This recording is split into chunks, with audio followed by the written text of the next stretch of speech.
warahmatullahi wabarakatuh.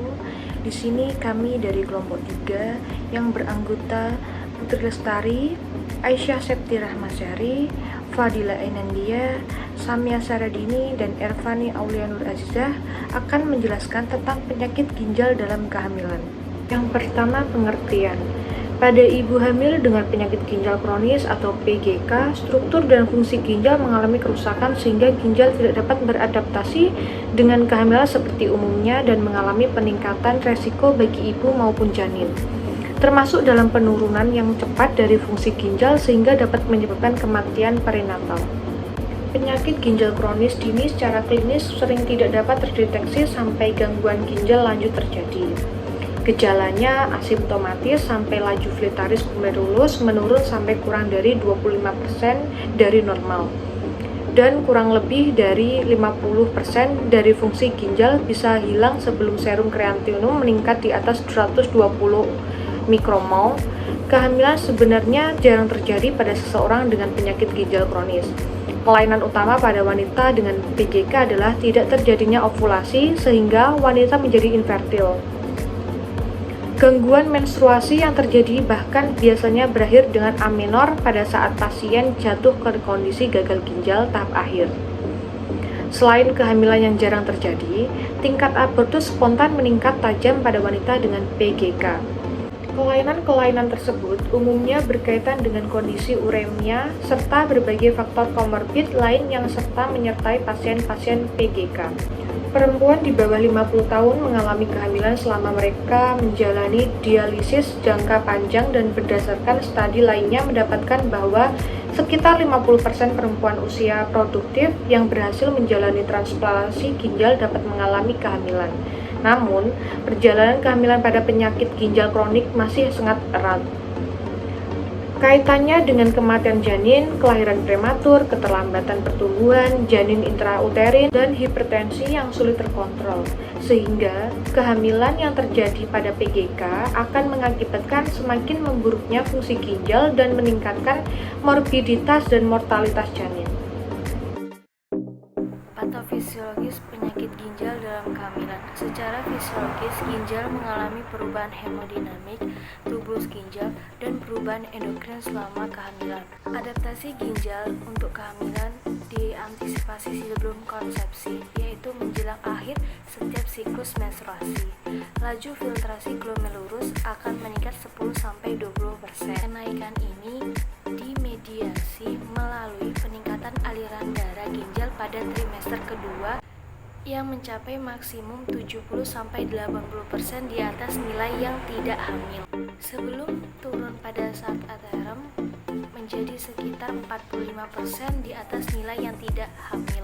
Pada awal kehamilan, terjadi peningkatan aliran darah ginjal menyebabkan peningkatan laju filtrasi glomerulus hingga 50-70% di atas normal di 2 trimester awal dan tetap 40% di atas normal pada trimester akhir.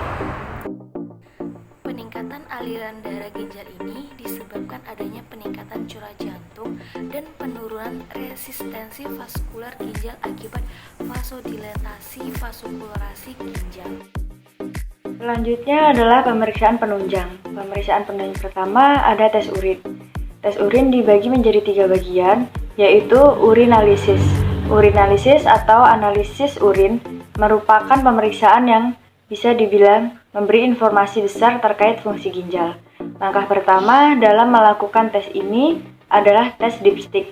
Hal ini dikarenakan dipstick memiliki reagen tes urin untuk mengetahui adanya konstituen normal dan abnormal, termasuk protein. Kemudian, urin diperiksa di bawah mikroskop untuk mencari sel-sel darah merah dan darah putih dan adanya silinder atau kristal padatan. Yang kedua adalah tes urin 24 jam. Tes ini mengharuskan seorang yang menjalaninya untuk mengumpulkan urin selama 24 jam secara penuh.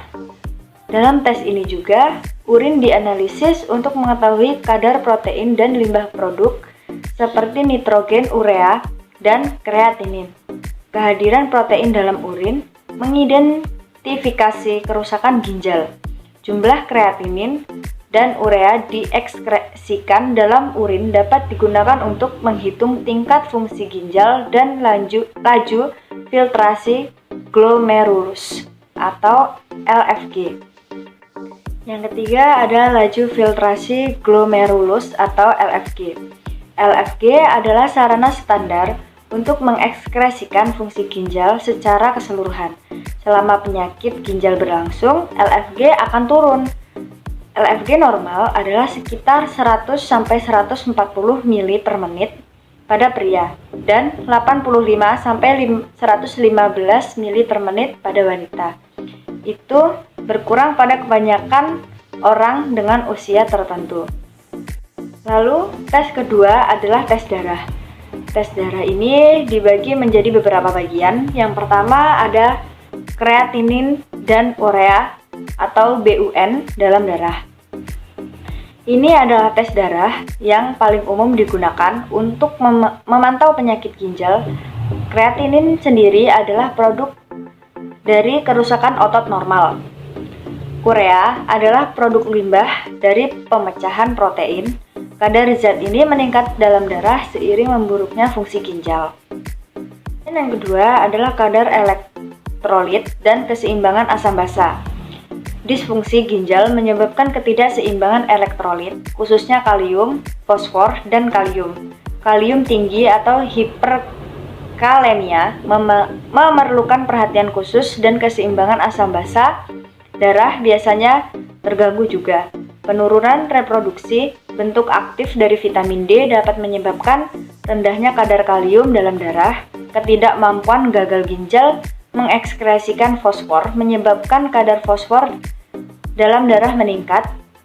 Lalu kadar hormon testis dan ovarium juga mungkin abnormal. Dan bagian yang terakhir adalah jumlah sel darah. Karena penyakit ginjal mengganggu reproduksi sel darah dan memperpendek kelangsungan hidup sel darah merah.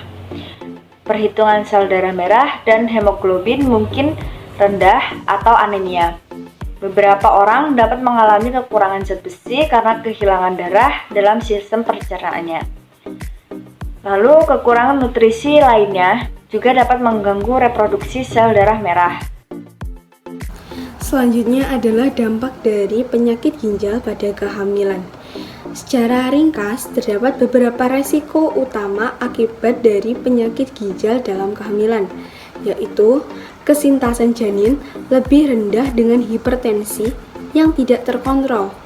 Resikonya relatif terjadi kematian janin hampir 10 kali lebih tinggi pada perempuan dengan MAP lebih dari 105 mmHg saat konsepsi dibandingkan dengan perempuan yang nomor tensi baik spontan maupun dengan bantuan obat. Anemia, resiko prematuritas meningkat pada pasien dengan kadar kreatin serum lebih dari 1,4 mg per dl. Jadi bisa disimpulkan pada ibu hamil yang mempunyai penyakit ginjal kronis, ginjalnya akan mengalami kerusakan sehingga ginjal tidak dapat beradaptasi dengan kehamilan seperti umumnya dan mengalami peningkatan resiko bagi ibu maupun janin, termasuk dalam penurunan yang cepat dari fungsi ginjal sehingga dapat menyebabkan kematian. Yang selanjutnya adalah penata laksanaan gagal ginjal kronik pada kehamilan. Wanita dengan PGK harus memahami dampak jangka panjang yang ditimbulkan terhadap fungsi ginjal bila terjadi kehamilan. Namun, apabila seseorang merencanakan kehamilan, yang harus diperhatikan adalah untuk menghindari obat-obatan yang bersifat fetonsik seperti ACE atau angiotensin converting enzyme inhibitor dan ARB atau angiotensin 2 reseptor blocker. Asam folat 400 mg per hari juga sebaiknya diberikan dari sebelum kehamilan hingga kehamilan 12 minggu. Aspirin dosis rendah atau 50-100 mg per hari juga dianjurkan untuk diberikan dari awal kehamilan untuk mengurangi resiko preeklamsi dan memperbaiki kondisi perinatal. Penyakit ginjal kronis ini mempunyai cakupan yang sangat luas dari berbagai bidang, yaitu penanganan multidisiplin dari bidang obstetrik, nefrologi, pediatrik, monitor yang sangat ketat juga diperlukan tergantung dari keparahan dan komplikasinya. Pemantauan gejala kronik laboratorium maupun pemeriksaan USG juga harus ditingkatkan seiring dengan besarnya kehamilan. Beberapa yang perlu dipantau dari wanita dengan PGK yaitu urin, kemudian tekanan darah, kemudian fungsi ginjal, darah rengkap, serta USG pada ginjal.